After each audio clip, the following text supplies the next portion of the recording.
Okay, I want to talk about answering various criticisms of topicality. One way of thinking about this might be to provide like a philosophical defense of what we're doing when we try to provide procedural limits on the role of the affirmative and the negative in debate. So I'm starting from the premise that there isn't much of a way to get around the idea that topicality is a procedural argument, right? It makes a claim about how it is that we ought to debate, like how we ought to divide the roles in debate. It doesn't make a substantive claim, or may not make a substantive claim, that's part of what we'll be talking about exactly what the content of that debate will be or some of the other aspects of what we're doing in debate. But at the very least then, we've got to be defending this notion of procedure, okay? So like, we're gonna be talking about how one might go about defending procedure and why, okay? My other kind of starting premise here, and one of the foundational elements that I think that we need to discuss for explaining any procedural impact, is that we are trying to deal with a competitive context, okay? So I think that debate is an incredibly flexible activity. I think there are a lot of different ways that we could and have designed debate. So like if you were to go read debate history, right? But like, how many of you were taught the stock issues in debate? Okay, how many of you have debated in front of a stock issues paradigm judge? Okay, how often do you debate in front of a stock issues paradigm judge? Very often, raise your hand. Bellarmine in California, yes, right? But for the most part, no. All that I'm trying to illustrate with asking that question is that like, there are a lot of different ways that people have thought about the overall theory of what it is that the AF and the neg are doing in debate. There are even many different ways that people have thought about what we are doing when we argue topicality.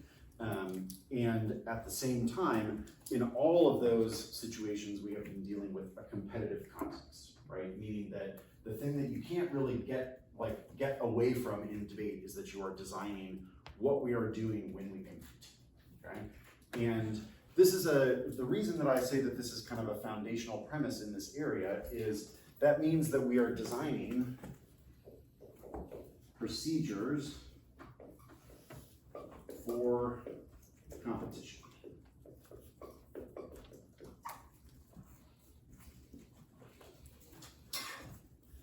There's not really much of a way around this. The other thing that I think is very helpful here is any account of what we're doing in debate, or any story or interpretation, right?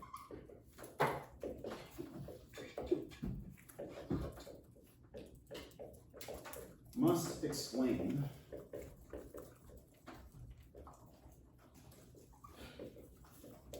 what we're doing with competition or why we are competing.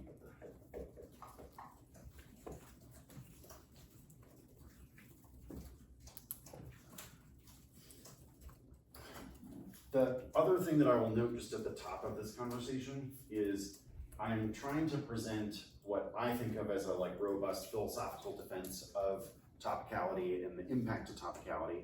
There is a lot of disagreement about this area, okay? Like you've probably experienced this.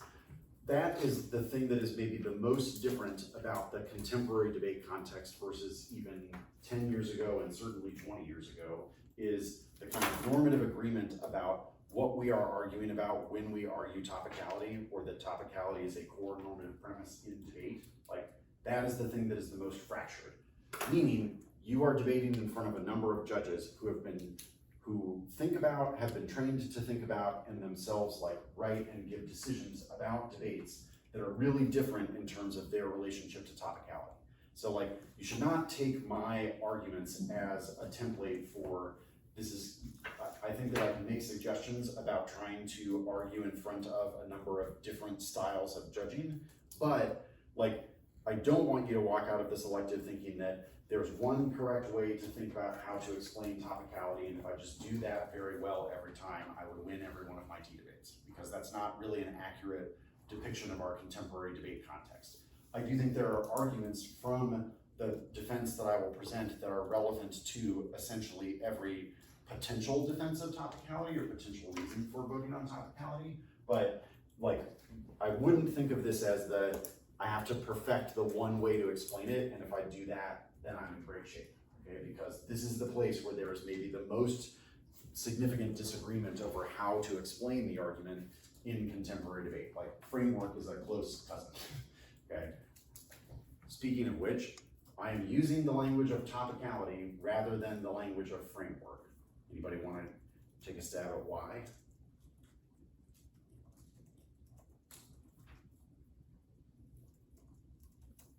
It's not only that I'm an old grouchy person. It's because like framework is more of a question of burdens in some regard about the way you filter through certain arguments, while topicality is a procedural question. I think you're getting at something there. Which of these arguments is older? Topicality is older. So what were people trying to argue here that they were not trying to argue here? Like, why was this argument created? Okay, so this is a response to critiques. Critiques roughly introduced in the late 80s, early 90s.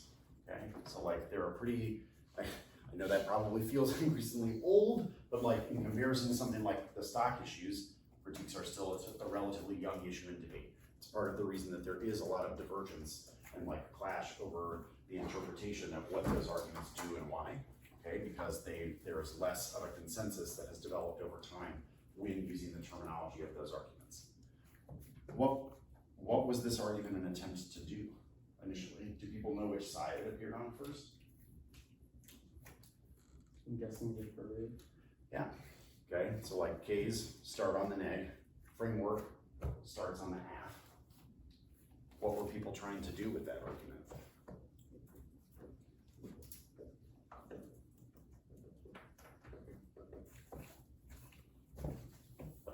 Why would you need it? Bracket out K on / K's in all.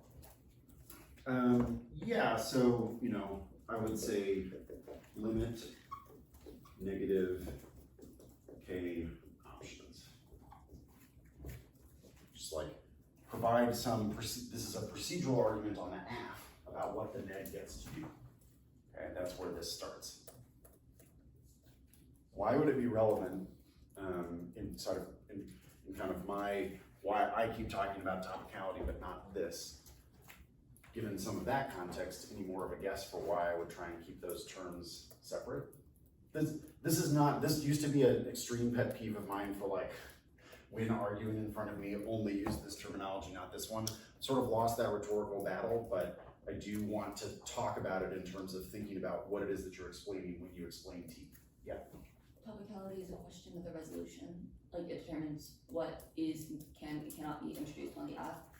While as framework is more of like a question of specific off case.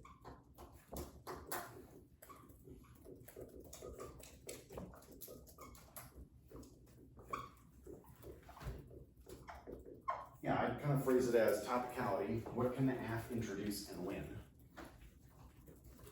Notice, this part I actually think is pretty important and illustrates again the connection to the competitive context. Like, does topicality place a limit on what the affirmative can say?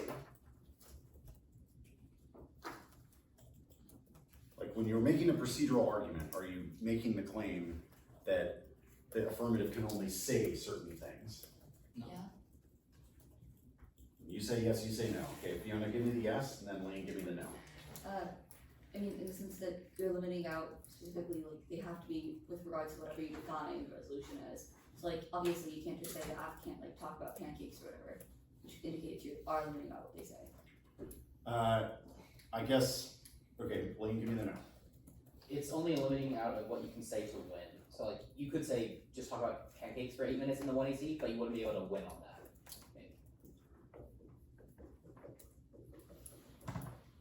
The way that I might phrase this is, topicality in my mind, and once again, this is a debatable argument, but something I think that is useful to keep in mind is I would describe topicality as something different than a limit on expression.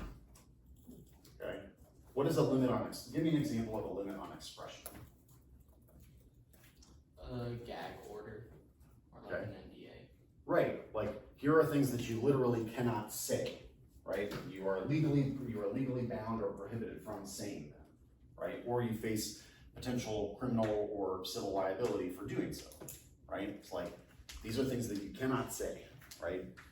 Hate speech regulation might be another example, right? Of like, it is a limitation on what can be said.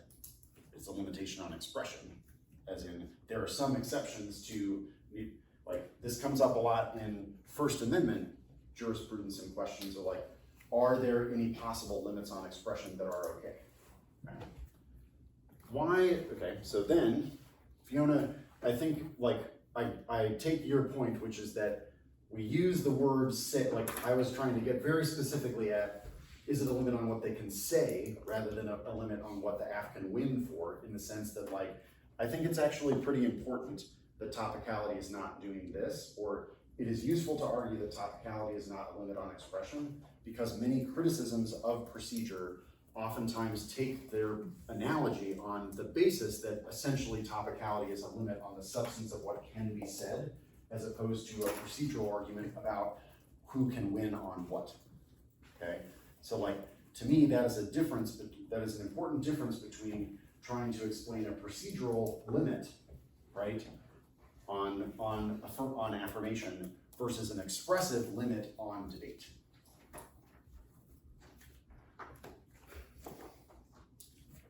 If we think these might be meaningfully different, why would I say, like, what are some of the potential effects of, or like common interpretations of framework designed to do? Like, think about where they started. They were designed to limit negative critique options. Many of the early versions of framework, so like, this is something that would not be obvious to you all. Many early versions of framework that were read on the AF included like a Rawlsian style argument about like the judge they were jurisdictional arguments about the way that the judge should role play as an ideal legislator. So like what we are doing in debate is equivalent to liberal political theory, in which we design like basically here are the rules for a just society, or like given these rules for a just society, here's what debate ought to do. Here are the policies that ought to be passed. Okay, when I say Rawls, anybody get clarification on who Rawls is? Okay. Okay, John Rawls, okay, is kind of the foremost modern liberal political theorist. Like political liberalism. Rawls writes a very famous book, Justice as Fairness. Okay, it's kind of the core Rawlsian concept. There are a number of different like large Rawls books. If you read anything about political theory in the US, and certainly liberal political theory, you're gonna read some Rawls, okay? And this notion of the ideal legislator is like, you are behind a veil of ignorance. You don't know what position in society you're gonna occupy, so when you make decisions about what policies and how to design the institutions of that society, you should do so without, like, that it was a thought experiment basically to say, let's design this. I could end up on the bottom of such a social it's like a hierarchy limiting mechanism. It's like a reason that liberal democracy, you ought to make this set of assumptions or like design this set of institutions without knowing whether or not you would benefit from a particular policy. Like it's a distributive justice system that tends to push things towards equality.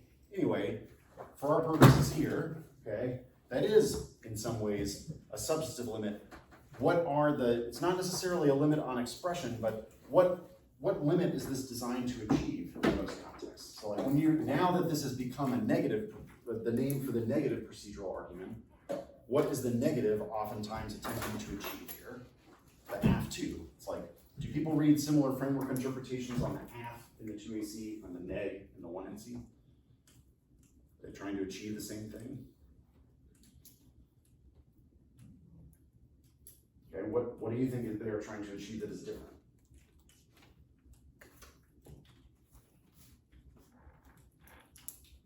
Go for it.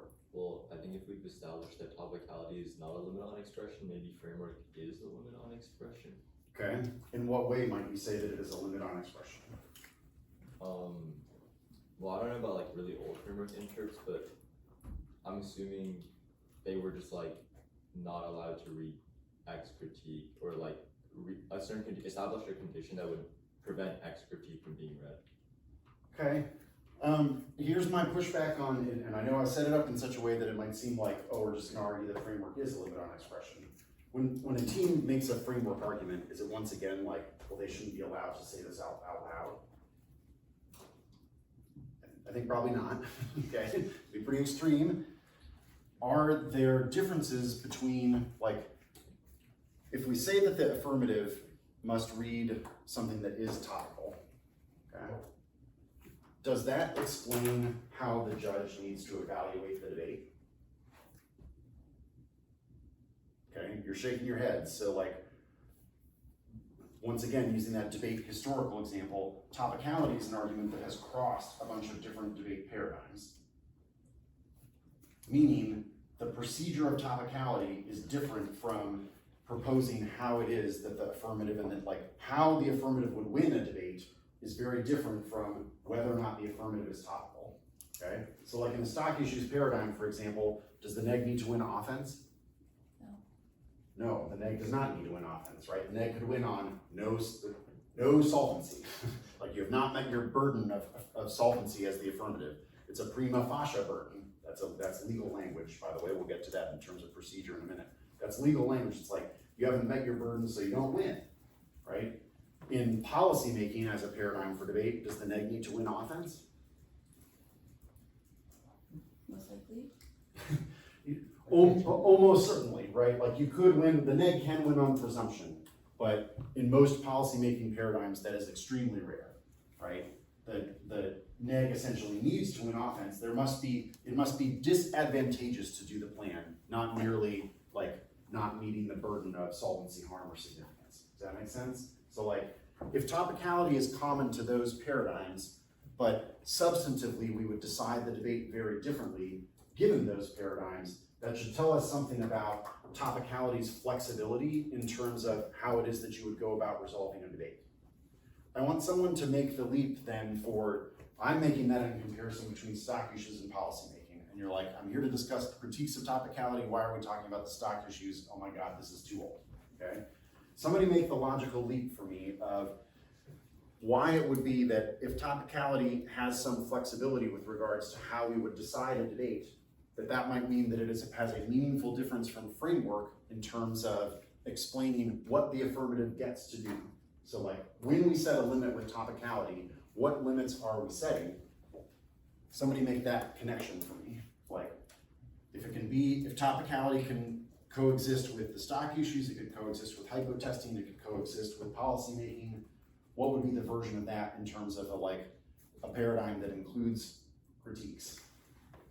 Like topicality makes like a claim on like what the app can defend, and like framework is like how you evaluate offense through the round. So like the negative equivalent of framework wouldn't be like topicality, would be like something like all like the topical chaos we were talking about, where like they have a different framework that says that like you're not allowed to, or like you don't have to like defend all the consequences, but rather like the ideology of the app, like the negative equivalent would be, the negative response to that would be like no, you have to like defend like all the consequences of the app, and we get like disagreements based on that. Okay, I'm going to summarize this as there are opportunities for critical affirmation because there are different substantive ways of resolving a debate. Even one with procedural limits.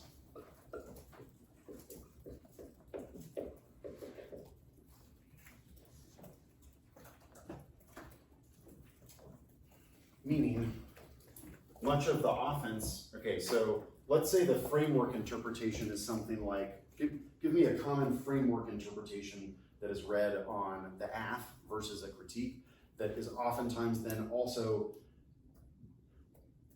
part of the way that people explain framework on the neg. We can start with just the a common AF framework interpretation. Give me something that you hear a lot. You all been talking a lot. I do want to hear from you, but I want to hear from some others too. Go for it. The negative must disprove the desirability of the plan.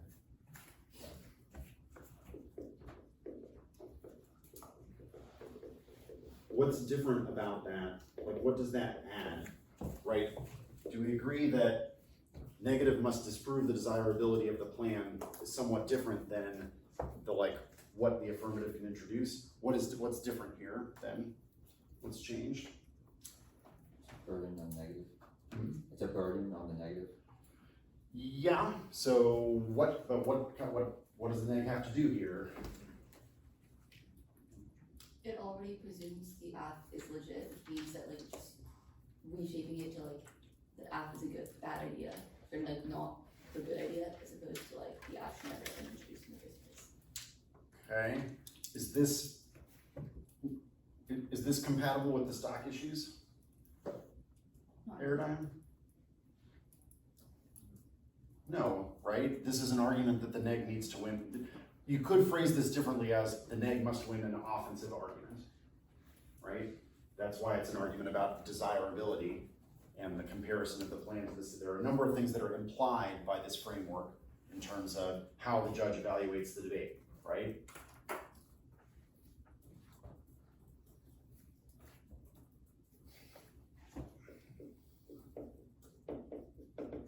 Much of the offense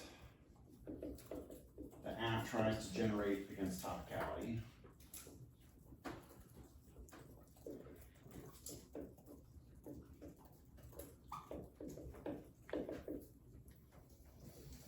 depends on winning that particular procedures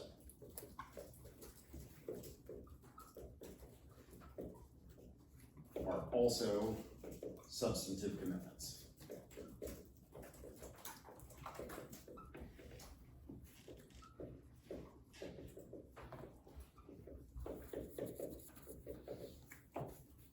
Would you agree with me that many times that the neg is attempting to go for T,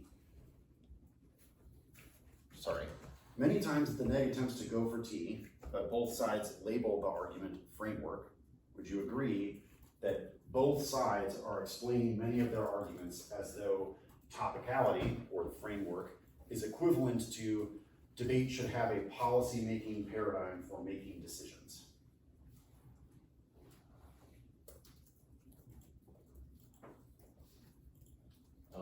Maybe I'm misunderstanding, but I think is the idea that T is supposed to be a stock issue paradigm, but using framework assumes that the neg has to win offense while they're going for T? No, sorry. Topicality is a procedural argument that has existed across multiple paradigms, okay? So it is not that T is an argument that is only about the stock issues or that I'm trying to argue about T as a stock issue. The point that I'm making about topicality there is that there are many different substantive ways that you could explain how the affirmative and the negative need to do what they do in order to win that are compatible with procedural limits. Procedural limits are different from explaining how the AF and the neg win. They are different from, sorry, I should phrase that differently. They are different from explaining what the judge needs to do in order to make a decision about whether or not the AF or the neg wins. In one world, topicality exists in a paradigm where the neg needs to win offense. In another one, topicality exists where the neg doesn't need to win offense. The neg merely needs to prove that the AF hasn't met their burden. The fact that those things are so different, but that we might still have a procedural limit, means that there are a lot of other potential things that could coexist with procedural limits that are substantive changes in terms of how we would evaluate debates. So if the introduction of critiques is designed to change how and what we are doing when we evaluate a debate, procedural limits can be compatible with many of those changes.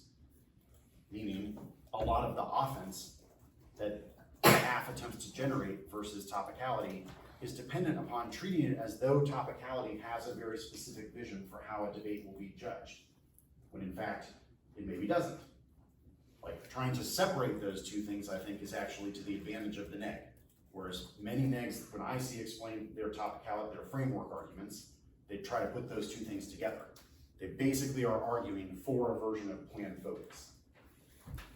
Does that make sense? Would you agree with me that many negative teams, when extending framework, are basically arguing a version of planned focus? If not, then we can have a different, just like, do you understand what I mean by most of the time the neg is making an argument about planned focus? Like, how does that show up when the neg argues framework? How is the neg implicit? Sometimes it's explicit, right? Just like, all we're saying, so for example, how many people have seen the neg or have made themselves an argument that like, all we're saying is that the affirmative must read a plan, not that it has to be topical even. Has anybody ever seen that argument? Yeah, right, okay, like, it's maybe not as common right now, but like, we've seen that, or like, we're only saying that you need to meet this part of the topic. Anybody seen that? Some, not as much, okay? What does the neg say that implies that when they're going for framework, that what they're really going for is a version of planned focus? What terminology just shows up there? Like, when you are arguing topicality, how does it turn into planned focus sometimes? Policy making good. Okay.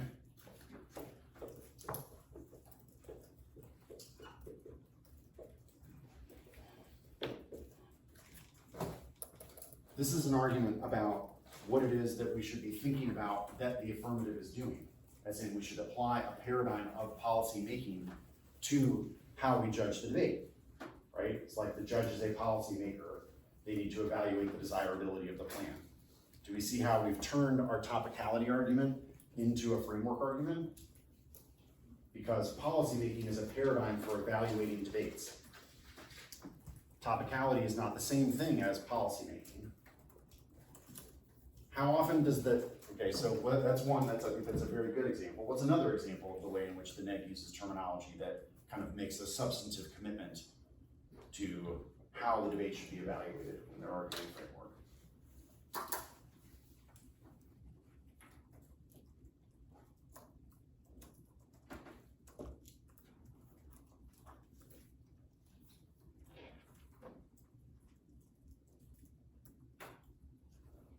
What negative framework? Okay. How many of you, when you go for this argument, call it framework? Raise your hands. Okay. What are you saying that is different from topicality? Why do you call it framework? I think the way the judge should be seeing the arguments that were presented, rather than like, should these arguments even exist in the round? Like, okay, granted, you don't get these links or the same thing, but you're able to even get access to this versus how you should frame these links or these impacts towards each other and stuff like that.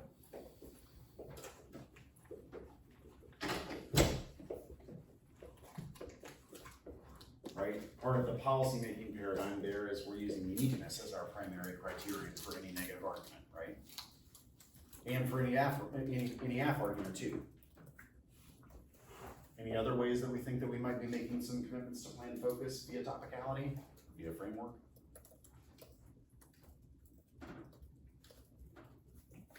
What if instead of policy-making good, we said a version of policy-making education is good? Is that the same thing?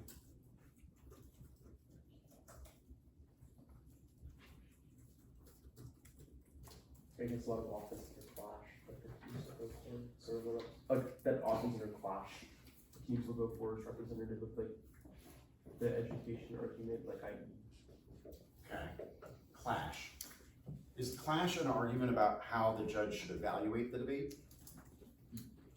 there was like an impact for why planned focus is also good. Is planned focus the only way to achieve clash? No. No, but like a limited debate is good. I agree that there are ways to explain clash in terms of any of these arguments. Yeah. Is it necessarily the case that in order to achieve clash that we have to evaluate debate in this way? No. So we can go for clash as an argument about procedure rather than as an argument about the substantive way that the judge should evaluate a debate, right? Yeah.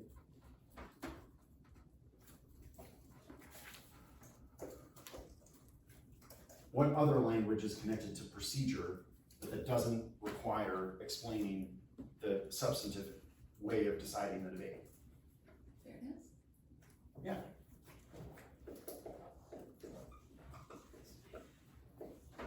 Then we want fair procedures. Okay?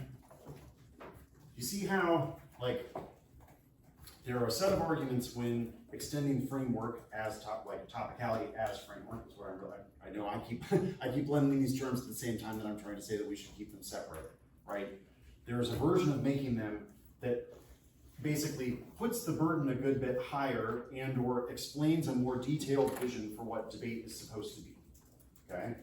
The benefit of that, there are definitely, you can explain certain forms of offense that cannot be captured by a competing interpretation, right? So like, the narrower it is that you're saying that like, this is what an affirmative would look like.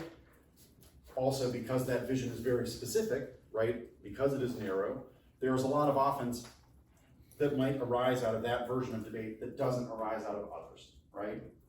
So like, when you were making an argument for planned focused good versus the stock issues, for example, like why you should be a policymaker rather than a stock issues judge, which raise your hand if you would prefer to debate in front of a policymaker than a stock issues judge. Okay, so like, there are some benefits that might come out of describing a substantive way of resolving a debate, right? But there are also clearly more significant criticisms the narrower that you make the vision of what debate is supposed to achieve. So, part of the way for limiting the offense that the affirmative can generate versus procedure is to try to separate those procedures from the substantive means of adjudicating the debate.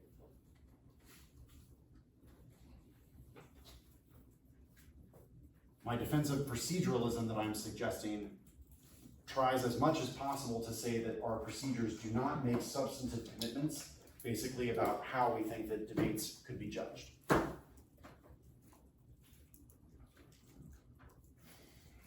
What are the major criticisms that people make of fairness or proceduralism?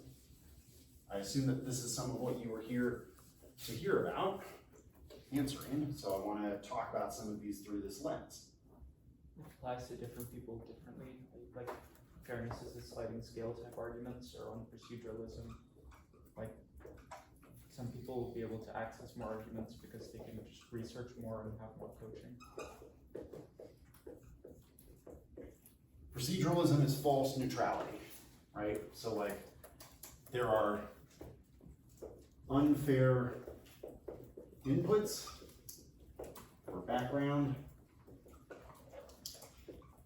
So neutral, in quotes, procedures, not planned, okay, equal unfair outputs. Okay, I agree. Common criticism, let's name a couple more. I do want to talk about that one extensively. What are other arguments that we hear here? Unfairness is good because it functions as like some form of like a structural correction, I guess.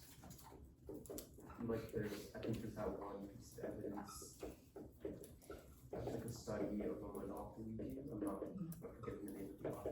It's like, when we consider structural unfairness, we could use that subject. I'm going to say that these arguments are actually, they are connected to one another. I don't think that you don't have to make this argument in order to make this argument, but you have to make this argument in order to make this one, right? So structural injustice requires redistribution. Like I'm putting these in terms of this terminology, right? So the like, because the inputs are so unfair, in order to achieve anything that is like a fair output, okay, we would need a structural correction or a form of redistribution that doesn't just work via the lens of procedural neutrality, right? Okay.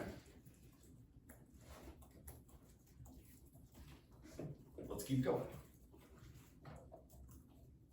Policy making education bad or debate bad? Why is debate bad? It, one of them is like, it makes you a bad person. List examples of debaters who turned bad.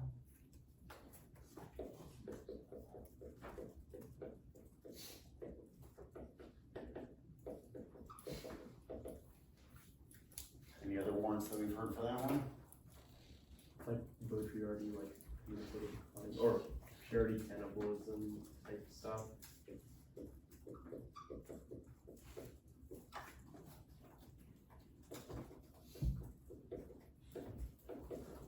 This is not actually a great summary of the Baudrillard argument, but we'll say something like communication is exploitation. Okay, what else?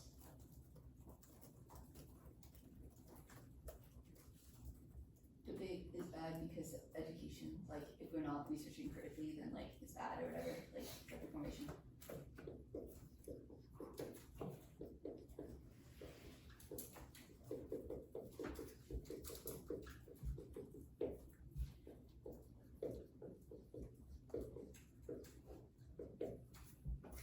Must research critically, that makes us good. Is that fair? Okay, what else? There's one that I'm very surprised that I haven't heard yet. Just limits bad and connecting it to some type of app offense, like, You have a wire limit's bad. like, if it's I like, think this is the one that I'm looking for. it's like, if it's like an app centered around like anti-blackness or something, that limits the structurally oppressed people, and the Meg is trying to do that same thing, therefore limits are bad by limiting what the app can say. What is the analogy that is usually drawn here? Okay.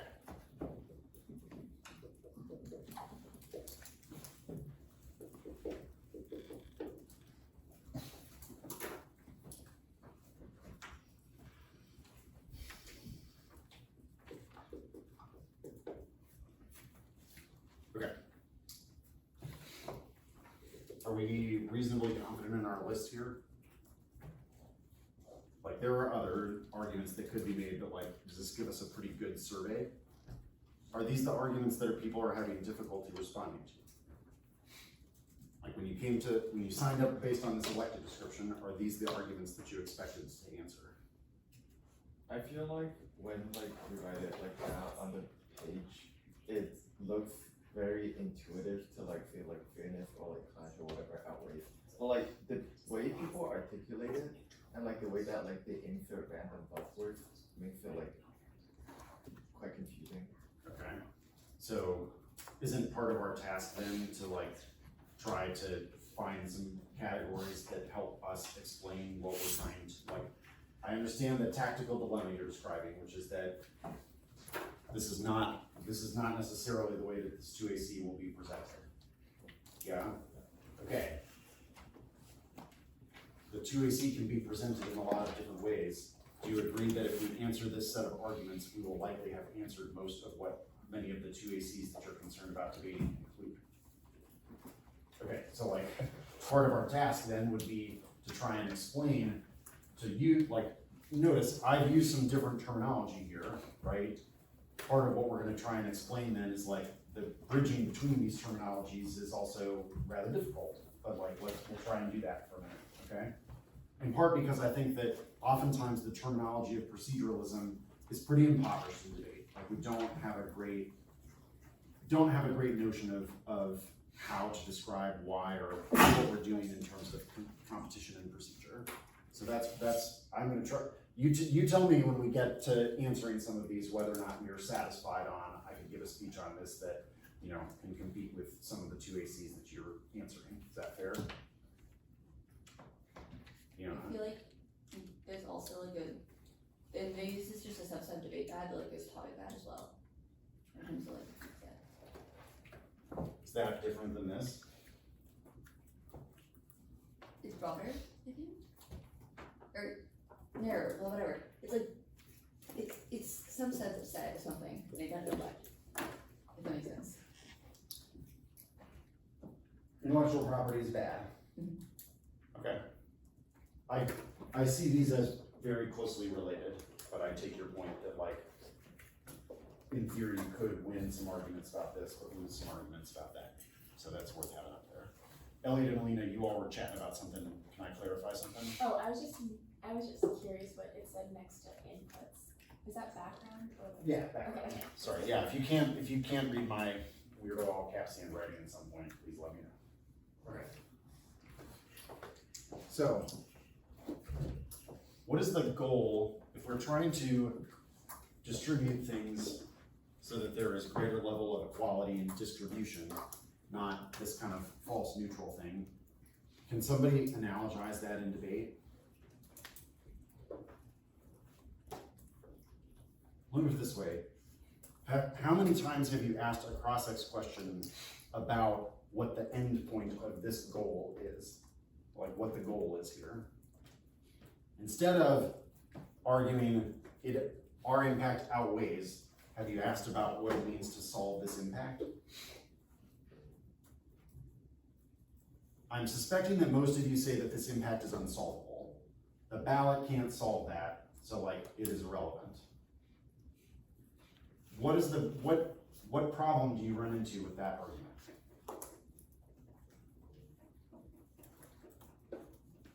It might be argued like that's like a limit to whatever that offense is, because you say the problem is irresolvable because of whatever limits that you think are good. It should be a reason to vote to actually like believe the issue is solvable and like try to address it.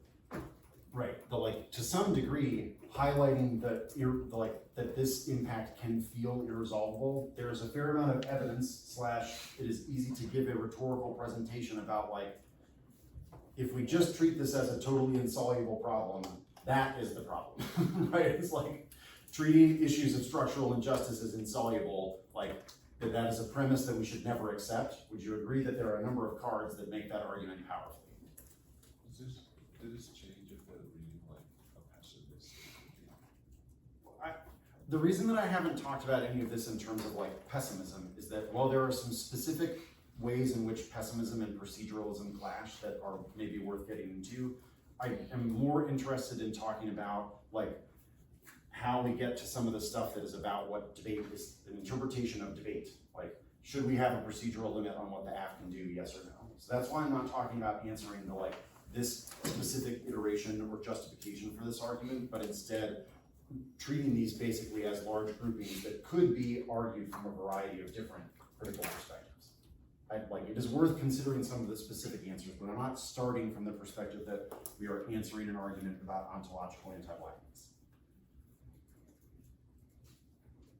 Do people is that a problem that you have run into? Is just like bracketing these questions and saying that they are insoluble, like the ballot can't solve that, is rhetorically vulnerable to, it is disgusting to start from the premise that structural injustice is so deep that we should treat it as unsolvable. Like, do you agree that that is a problem with that approach to that argument? Okay, so one of the things that I think that we need to think about then is whether or not, or how we might answer some of this argument a little bit more broadly just than the app doesn't solve it, okay? Like that, for one, in any other context, you all would treat that as a defensive argument that is only okay. If you're giving a 2NR versus your average IPR case, you're not starting from the premise that it's like this 2NR that includes a no solvency argument, like, oh man, that no solvency argument is our ticket home. Like how many times are you just like, no solvency, like our strategy versus this case is done. Okay, so start thinking a little bit more broadly about whether or not or how some of these arguments might be persuasive or not. Okay. I want to go through the kind of procedural component of this, accepting the argument about a competitive context. In a competitive context, what would it mean to have substantively fair outcomes? What are you competing over? Ballot? And what is, just like, instead of using the word ballot, give me a what do you do with ballots? Yeah, okay, so wins and losses, that's what's being distributed here. right? What is an equal distribution of wins and losses? Half for the app and half for the men.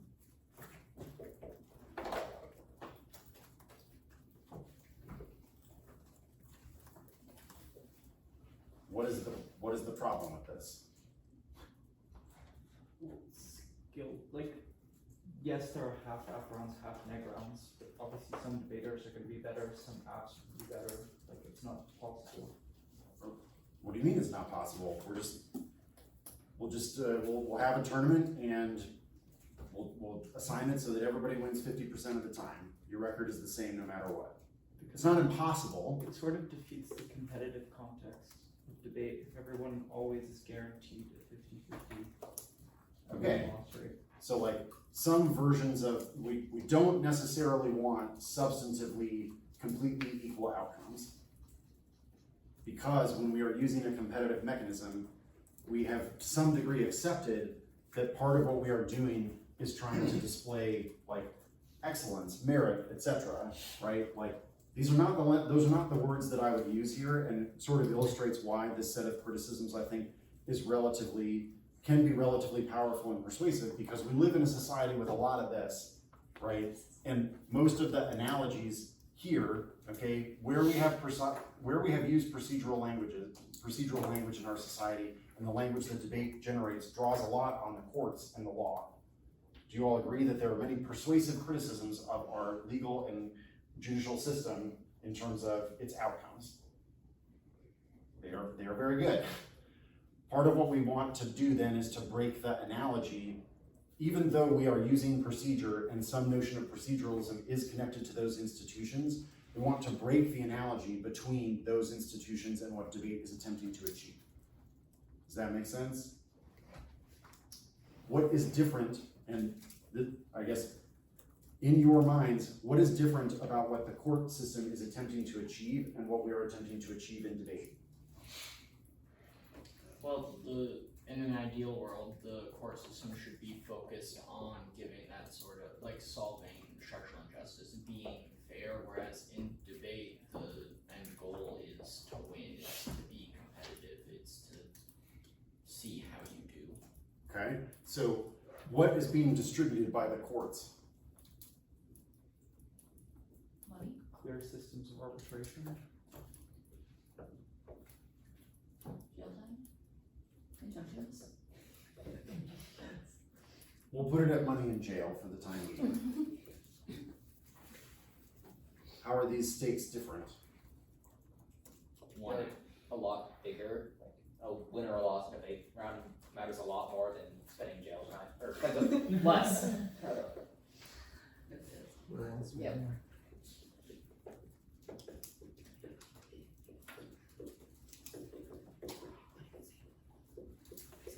Many people in arguing their framework interpretation, how many of you when extending framework, for instance, have read cards that are like deliberation key to solve extinction, like Lundberg 10, anybody seen the Lundberg 10 recently? Lacia nods. Anybody else? No? What do you say that debate is supposed to do? If you're extending framework, like what are you saying the debate is doing? Have you ever made the argument that the stakes in a debate are substantially lower? The reason that I bring this up is that many times that I see this argument explained, I see people raise the stakes of debate, not lower them. As in, it is vitally important that we do this in this way because debate is vitally important. I do think that debate is important. It's my profession and my career. Like, I work in it because I care about it. I don't think that we are distributing this. Part of breaking this analogy is the like, we are doing something different. What, can somebody else break the analogy in another way in terms of like, I hesitate to ask on a detailed fashion about this question. Anybody ever had an encounter with the police? Okay. Anybody ever tried to argue with the police? Anybody ever tried to argue with TSA? Why not? You're shaking, Elliot's shaking his head like, Okay. you are an idiot, okay? Explain to me why I'm an idiot. Okay, so I have a funny story about this. It's kind of related. So We need, we need a very brief version of this. so Explain to me why I'm an idiot to imply that one would argue with TSA or the police. because the consequences that you receive from making those arguments are a lot more impactful to your life and your future than if you win or lose a debate tournament or round. Okay, I would phrase it this way. Topicality always involves interpretation, not executive power or administration. The police power is an executive power, it's an administrative power, meaning the police are executing a set of laws and powers that have been decided previously. So one of the many reasons that arguing with the police is not often a successful strategy is that the premise of policing is that what is being done is beyond argument. It is already settled. What we are doing in debate is offering interpretation. We are in the process of deciding procedure, not executing previously decided procedure. Topicality is not a law. Topicality is a procedure that we are interpreting each time that we offer an interpretation in debate. That's why it begins with a interpretation.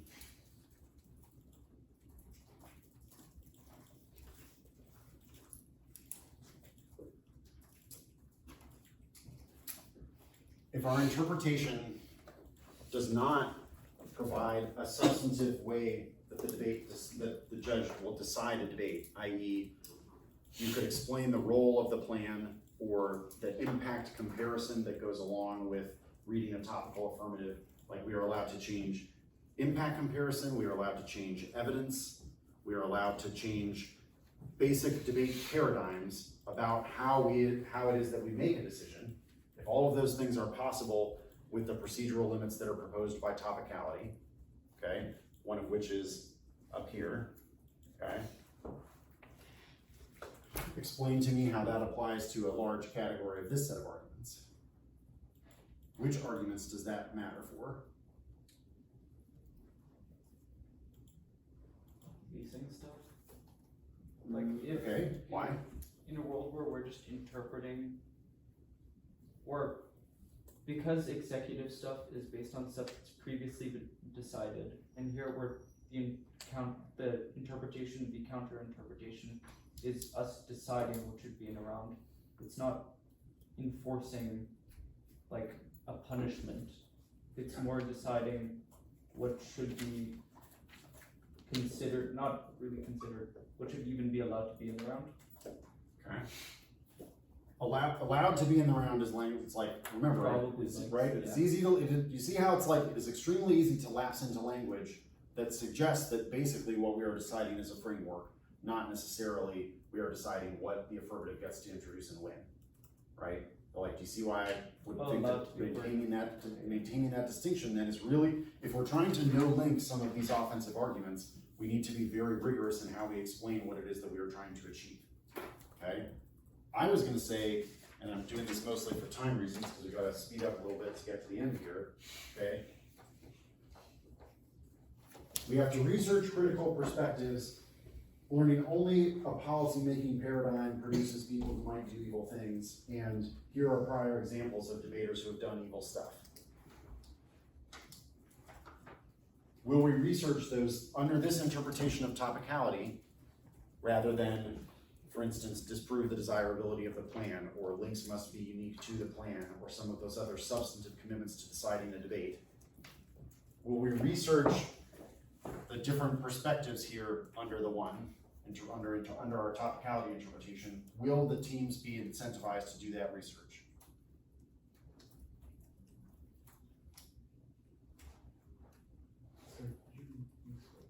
Okay, so I'm arguing I'm making a topicality interpretation that says, for instance, on this topic, something, it's like we're interpreting intellectual property rights as, the rights to exclusive rights to intangible goods or something like that. Gotta strengthen the holders of those rights, strengthen the way in which those rights holders get to interact in the overall system, okay?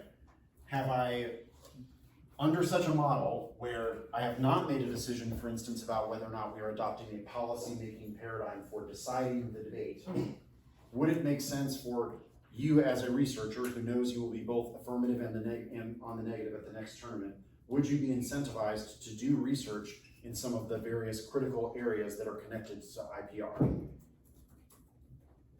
Maybe, but if the other team can prove it's not competitively like incentivized or useful to research that, like, I don't know, like if you can prove sui generis is just so good that like on the neg, there's no need to research anything else, then like maybe not. Is any camp in the country proceeding from the premise that sui generis is so good that we don't need to do any critical negative research? No. No. Why not? It's not that Oh, good. why not?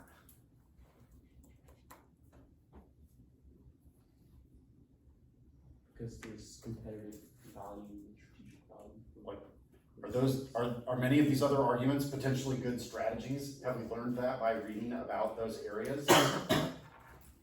Okay, so if our interpretation means that we will read a bunch of those areas, understand that those are relatively powerful strategies and arguments, does that mean that in arguing in this way, that we are turning ourselves into people who only are policy-making robots who are willing to justify evil things on that basis?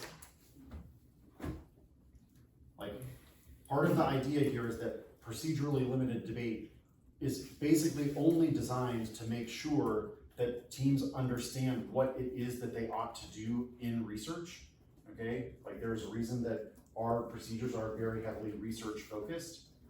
I would explain all of the arguments about, we have clash and fairness up there.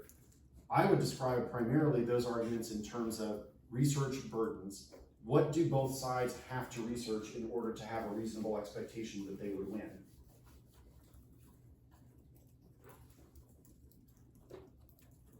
In this version where we have not provided a substantive set of commitments to how we might make decisions, okay, so for instance, like, think about DKP's Kant generic, okay? Like, does that propose that there's a very different way of making decisions about what we ought to do? Okay. Does that different way of making decisions have potential applicability on both the aff and the neg?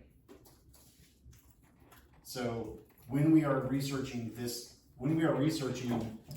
topic and connecting it to other ways of thinking about how to make decisions or the various assumptions that inform that area, so long as the affirmative and the negative are encouraged to research strategies that fall outside of one particular paradigm for how debate is decided, and instead provide arguments for how you ought to decide. Like, for instance, could you explain Kant or Marx if you don't research it? Okay, so researching it is an important part of learning how to apply and understand and encounter different ways of making decisions.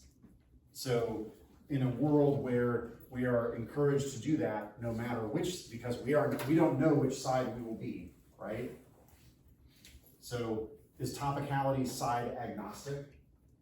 Like, does topicality are we only describing or incentivizing the neg when we make a topicality argument? We're doing it for both. We are side neutral, as in this case, the reason that neutrality is important is because also what is being distributed is the side.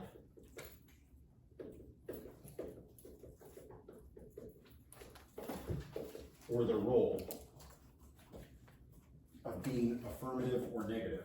I'm not talking about role playing in the sense of like, you are a congressperson, because like, does our topicality interpretation depend upon the idea that the judge is a congressperson or a judge? No, it does not.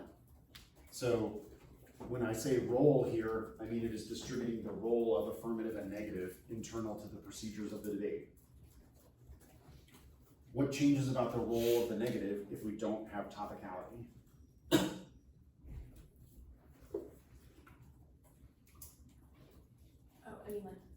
you don't know what it is.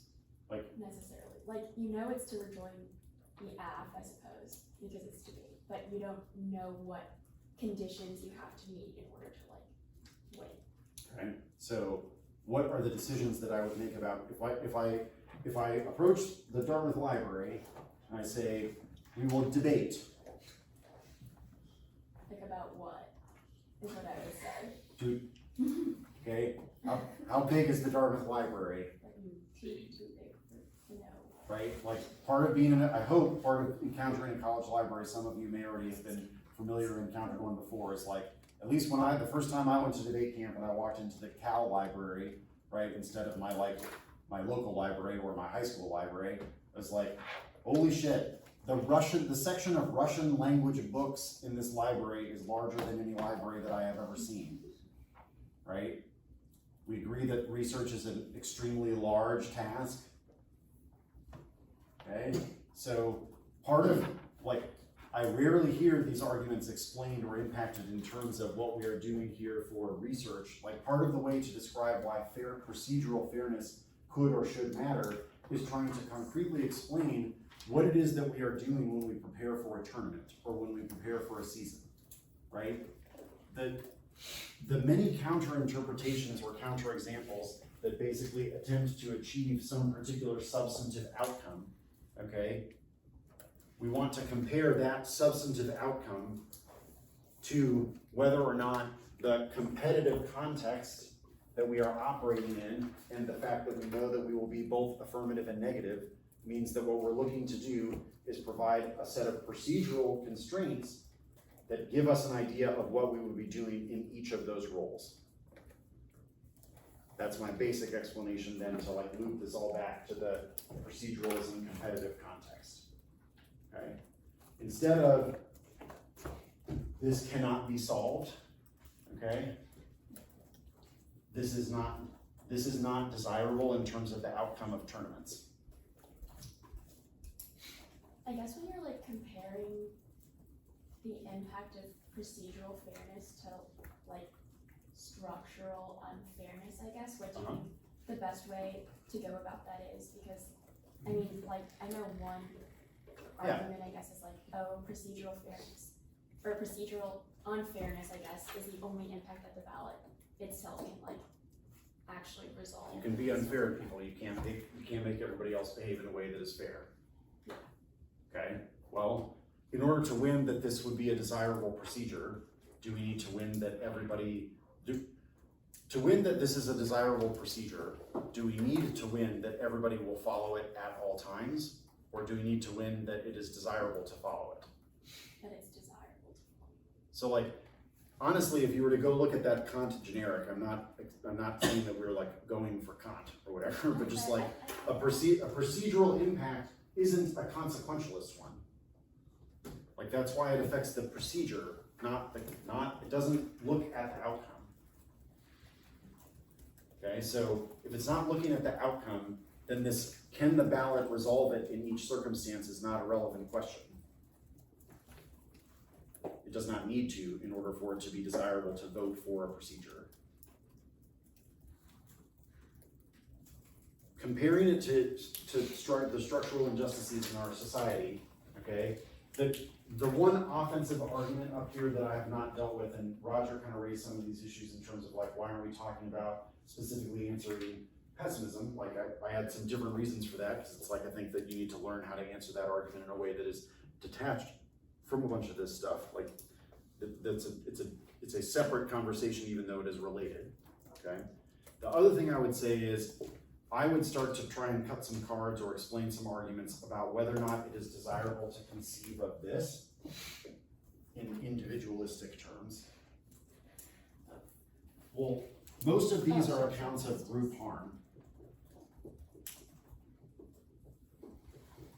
And there are some pretty significant issues with attempting to rectify group harm via individual reward.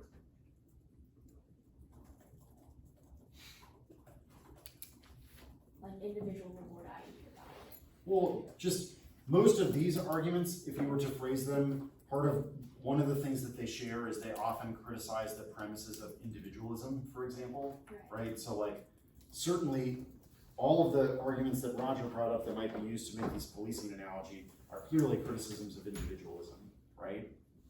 So like, the number of times that people are making arguments that are incompatible with the premise of individualism at the same time that they're saying that individualism is the way to deal with this issue, that happens a lot, but it is rarely a contradiction that I see anybody point out. So like, that, I guess part of what I'm saying is some of responding to this argument involves listening to these premises in a little bit more detail so you can trace out whether or not they actually make sense together. We're impinging a little bit on lunch here, so people are free to, you know, get up and go. I can stick around to answer some additional questions or kind of use this structure. All I would ask is that if you want to go right now, let's just all do that all at once so that then I can answer some of the questions also in a group. Good. If you leave, I'm not gonna like think badly of you. This is not a test, okay? Like, you can go eat food. Okay, ask me the questions. Or go ahead, if you wanna go, stand up, go.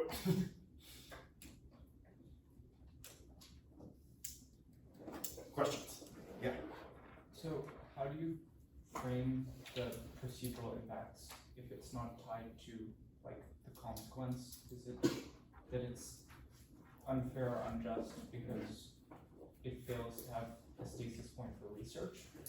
Yeah, like you were explaining, all I was trying to say there is that like the desirability of this interpretation is not connected to whether or not literally everyone will follow it. Like, what we were asking is this a procedure that ought to have been followed for the way that we are debating? It does propose a larger, quote, model for debate, but you can explain why each individual debate ought to embody a model that is desirable.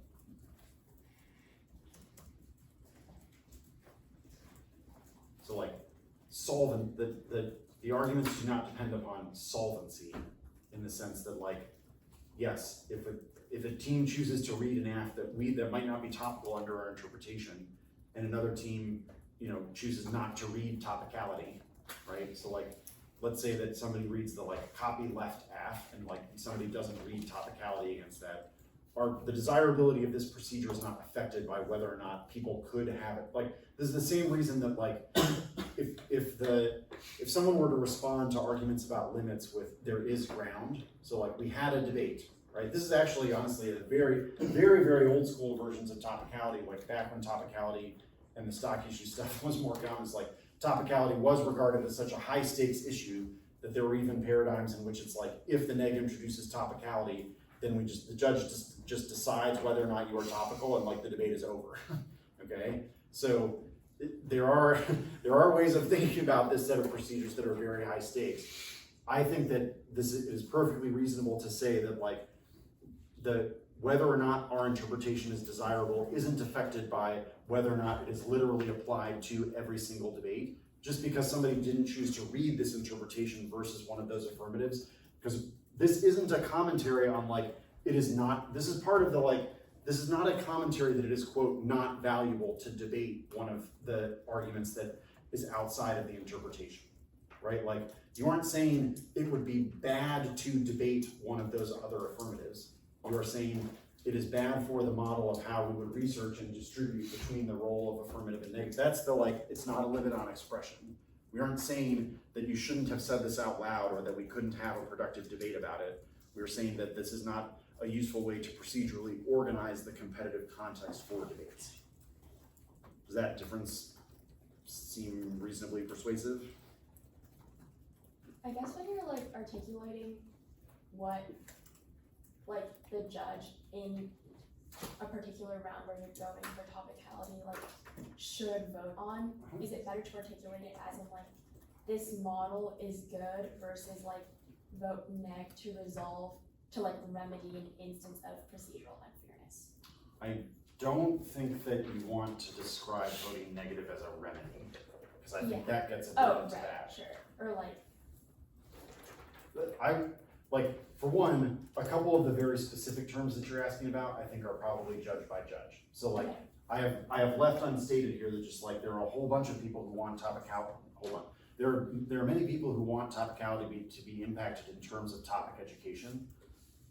This vision is potentially compatible with that in the sense that like, that same set of people regards fairness as a quote internal link.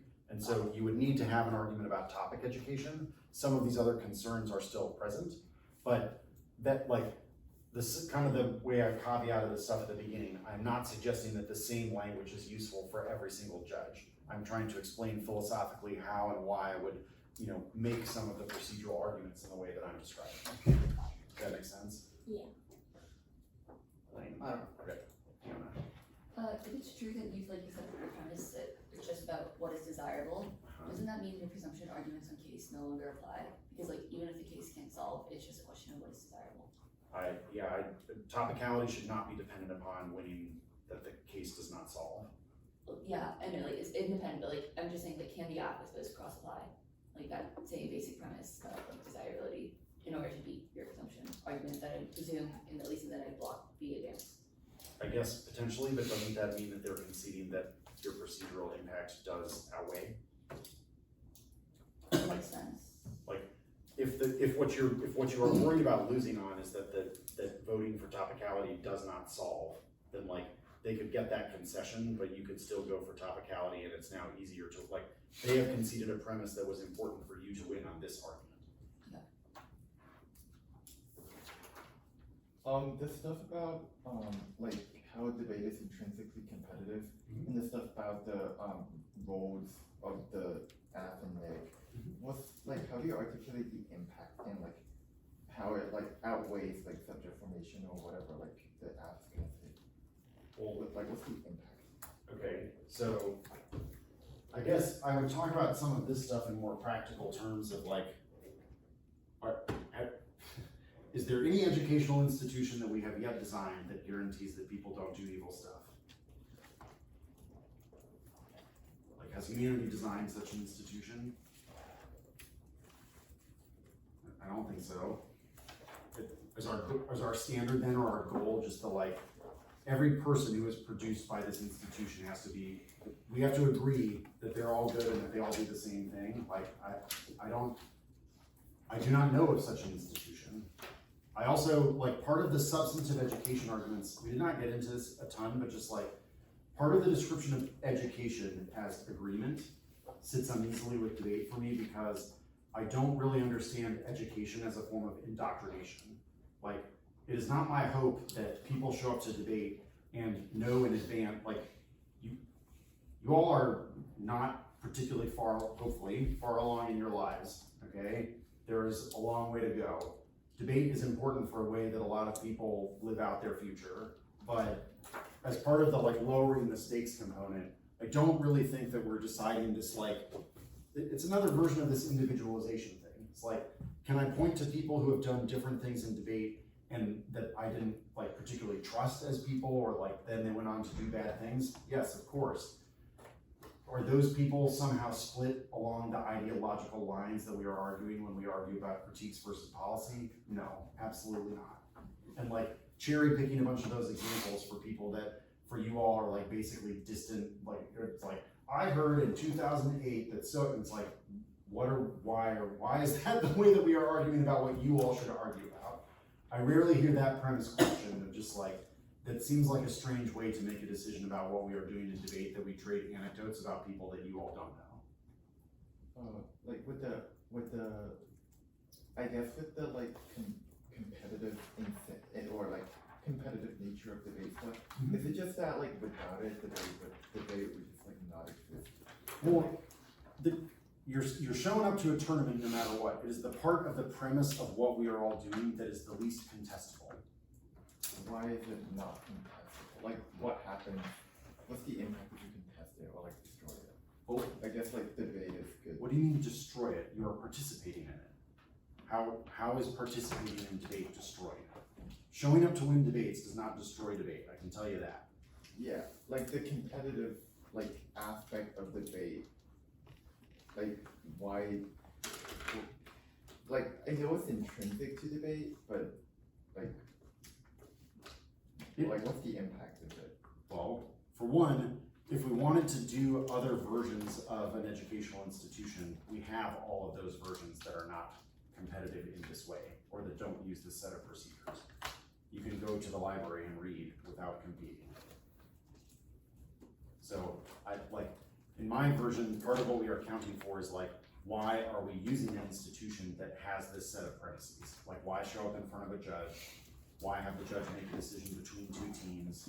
Like, having an ability to explain why we are doing that, to me, is an important part of any interpretation of what you are doing when you do that. Because otherwise, just like, well, okay, well, we could be doing, there's a lot of other stuff that you could be doing with your time, right? Like, you all are here for a month to learn about something that is generally pretty difficult to do, right? That's part of the reason that it requires so much time.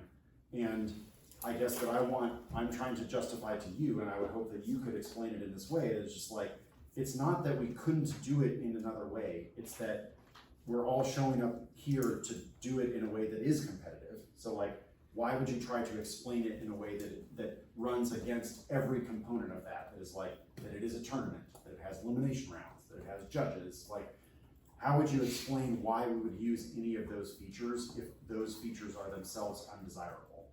If those features are undesirable, do not, like, why would we debate? You don't have to. You could just do other stuff. It is strange to me that you would say that the way that we would, quote, destroy debate is to keep winning debates. Because we don't have a lot of empirical evidence that winning debates, quote, destroys it. So that, in a different way of putting this, is that, like, I don't care about performative contradiction in a lot of different contexts, but that is an actual genuine performative contradiction. As in, performatively, you are saying we ought not be doing this thing. Well, you are doing it. The grounds of your argument and your performance contradict with the substance of your claim. How's that? Is that satisfying? Yeah. Okay. Lunchtime? Okay, let's get some lunch.